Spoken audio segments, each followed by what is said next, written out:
तब भगवान शंकर उसे अपना अनुग्रह प्रदान करके उसे राम भक्ति देते हैं।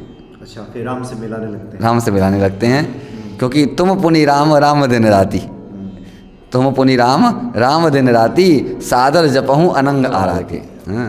तो भगवान शिव के अनुग्रह से, कृपा से जो दीनहीन व्यक्ति है वह भी सब कुछ प्राप्त कर सकता है। वह निर्धन व्यक्ति भगवान शिव की कृपा से जो है राजा बन सकता है, और धन धान्य सुख संपत्ति सब ऐश्वर्य के दाता भगवान शिव हैं। व्यक्ति को यदि आनंद में रहना है तो आनंद सिंधु सुख राशि भगवान शिव हैं। इसलिए भगवान शिव ने रुद्र देह तजिने बस बानर भे हनुमान, यानी भगवान शिव ने रुद्र के देह को त्याग करके हनुमान जी बन गए। तो इसलिए राम नाम से ही प्रसन्न होते हैं। तो मूल मंत्र पंडित जी यह है कि भगवान शिव को भी रामचरितमानस सुनाया जाए, रामचरितमानस सुनाया जाए और अत्यंत जो है भाव से गाया जाए।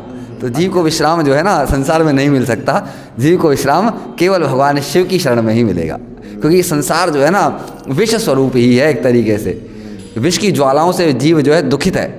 संसार के इन दुख कष्टों से, कोई तन से दुखी, कोई मन से दुखी, कोई धन से दुखी, थोड़े थोड़े सब दुखी, और सुखी शिव के दास, सुखी राम के दास। भगवान शिव को प्रसन्न करने का एक ही उपाय है कि भगवान शिव को आप अत्यंत प्रेम से रामचरितमानस सुनाएं। रामचरितमानस सुना सकें तो और अच्छा है, नहीं तो श्री राम जय जय राम, राम नाम का खूब कीर्तन सुनाएं शिव जी को। शिव जी राम नाम को सुनकर आह्लादित हो जाते हैं। मतलब हनुमान जी की तरह भी राम नाम से ही प्रसन्न होते हैं। अरे भगवान शिव ने विष को ग्रहण किया तो राम कहकर ही विष को ग्रहण किया, तभी तो उन्हें विष और राम विश्राम मिला। जीव का परम कल्याण करते हैं, उसे परम गति देते हैं। परम गति यह है कि भगवान शिव जिस पर कृपा करते हैं उसको भगवान राम के चरणों में अनुराग की प्राप्ति होती है। और जैन शास्त्रों में भी कहा गया है कि बिनु विश्वास भक्ति नहीं, तहीं बिन द्रवही न रामू, राम भक्ति बिनु सपने हूँ, जीव न लहा विश्राम। हाँ, तो कहने का भाव ये है कि भगवान शिव का जब अत्यंत अनुग्रह मिलता है, अत्यंत कृपा मिलती है, तो जीव जो है वह सहज हो जाता है। जय सिया राम। भगवान शिव भवितव्य बदलने वाले हैं, भावी मेट सकहि त्रिपुरारी। भगवान शिव की कृपा से जो बुरा प्रारब्ध है वो भी बदल जाता है। आज भगवान शिव का हम पूजन कैसे करें, कुछ उपाय आपको पूज्य पंडित जी बताएंगे। स्वागत है आपका। जय सिया राम। जय सिया राम। क्या शुभ नाम है आपका? मेरा नाम दिनेश भारद्वाज है। अच्छा जी। और मैं शिव मंदिर में विगत 15 वर्षों से सेवा दे रहा हूँ। अच्छा, 15 सालों से? 15 वर्षों से। अच्छा, भगवान शिव जो है ये बुरे प्रारब्ध को ही बदलने वाले हैं। लोग बड़े परेशान रहते हैं कि लगता है कि पूर्व जन्म का कुछ ऐसा काम है जिससे हम परेशान हैं। ऐसे लोगों को क्या करना चाहिए? देखिए, भगवान शंकर जो हैं मंत्र महामणि विषय ब्याल के, मेटत कठिन कुंक भाल के। तो भगवान शिव के अनुग्रह से, कृपा से जो दीनहीन व्यक्ति है वह भी सब कुछ प्राप्त कर सकता है। वह निर्धन व्यक्ति भगवान शिव की कृपा से जो है राजा बन सकता है, और धन धान्य सुख संपत्ति सब ऐश्वर्य के दाता भगवान शिव हैं। उनका नाम है औघड़दानी। आशुतोष तुम औघड़दानी, आरती हरहूँ दीन जन्म जानी।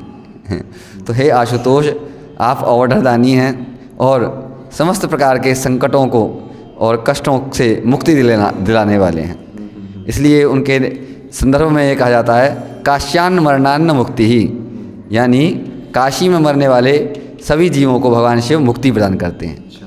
तो भगवान शिव मोक्ष प्रदाता भी हैं, मतलब भोग भी देते हैं, संसार के लौकिक सुख भी प्रदान करते हैं, साथ में जीव का परम कल्याण करते हैं, उसे परम गति देते हैं। परम गति यह है कि भगवान शिव जिस पर कृपा करते हैं उसको भगवान राम के चरणों में अनुराग की प्राप्ति होती है। और जैन शास्त्रों में भी कहा गया है कि बिनु विश्वास भक्ति नहीं, तहीं बिन द्रवही न रामू, राम भक्ति बिनु सपने हूँ, जीव न लहा विश्राम। हाँ, तो कहने का भाव ये है कि भगवान शिव का जब अत्यंत अनुग्रह मिलता है, अत्यंत कृपा मिलती है, तो जीव जो है वह सहज हो जाता है। अच्छा, सरल हो जाता है, और जिसका कल्याण होना होता है इसी जन्म में, उस जीव की जो स्वभाव है वो एकदम सरल शांत उसका चित्त हो जाता है। जब जीव का चित्त शांत सरल और भगवान में भक्ति में लीन हो जाता है, तब भगवान शंकर उसे अपना अनुग्रह प्रदान करके उसे राम भक्ति देते हैं। अच्छा, फिर राम से मिलाने लगते हैं। राम से मिलाने लगते हैं, क्योंकि तुम पुनि राम राम दिन राती, तुम पुनि राम राम दिन राती, सादर जपहूँ अनंग आराती। भगवान शिव दिन रात श्री राम राम जो है आनंद में जो है जपते रहते हैं। अच्छा, भक्तों को फिर कैसे प्रसन्न करना चाहिए? भगवान शिव को क्या करना चाहिए? भगवान शिव को प्रसन्न करने का एक ही उपाय है कि भगवान शिव को आप अत्यंत प्रेम से रामचरितमानस सुनाएं। रामचरितमानस सुना सकें तो और अच्छा है, नहीं तो श्री राम जय जय राम, राम नाम का खूब कीर्तन सुनाएं शिव जी को। शिव जी राम नाम को सुनकर आह्लादित हो जाते हैं। मतलब हनुमान जी की तरह भी राम नाम से ही प्रसन्न होते हैं। अरे भगवान शिव ने विष को ग्रहण किया तो राम कहकर ही विष को ग्रहण किया, तभी तो उन्हें विष और राम विश्राम मिला। तो जीव को विश्राम जो है ना संसार में नहीं मिल सकता, जीव को विश्राम केवल भगवान शिव की शरण में ही मिलेगा, क्योंकि संसार जो है ना विष स्वरूप ही है। एक तरीके से विष की ज्वालाओं से जीव जो है दुखित है। संसार के इन दुख कष्टों से कोई तन से दुखी, कोई मन से दुखी, कोई धन से दुखी, थोड़े थोड़े सब दुखी, और सुखी शिव के दास, सुखी राम के दास। हाँ, तो इस प्रकार व्यक्ति को यदि आनंद में रहना है तो आनंद सिंधु सुख राशि भगवान शिव हैं। इसलिए भगवान शिव ने रुद्र देह तजिने बस बानर भे हनुमान, यानी भगवान शिव ने रुद्र के देह को त्याग करके हनुमान जी बन गए, तो इसलिए राम नाम से ही प्रसन्न होते हैं। तो मूल मंत्र पंडित जी यह है कि भगवान शिव को भी रामचरितमानस सुनाया जाए, रामचरितमानस सुनाया जाए और अत्यंत जो है भाव से गाया जाए, अत्यंत अनुराग पूर्वक जो है उसका गायन किया जाए, उसका जो है मनन किया जाए रामचरितमानस के प्रत्येक चौपाई का, क्योंकि प्रत्येक चौपाई जो है वह मंत्र स्वरूप ही है। उसका नाम है रामचरितमानस। इसका अर्थ होता है कि शिव जी ने अपने मानस में, अपने मन में राम जी के चरित्र को छुपा कर रखा है, और जब उनकी इच्छा हुई कि जो है सब जीवों का कल्याण हो, तो उन्होंने गोस्वामी तुलसीदास जी पे कृपा करी और ये राम जी का जो चरित्र है ये रामचरितमानस के रूप में संसार को प्रदान किया।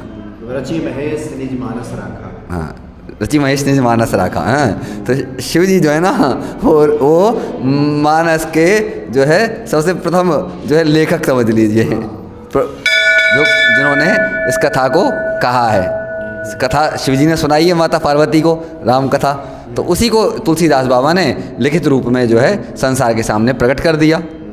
तो बड़ा आनंद आ रहा है पंडित जी आपसे बात करके। हम चाहते हैं कि महाशिवरात्रि के पहले एक बार भगवान शिव को लेकर के आप भक्तों को बताएं, और इस पर हम लोग विस्तार से बातें करेंगे। बहुत बहुत धन्यवाद आपका। जय सिया राम, जय सिया राम।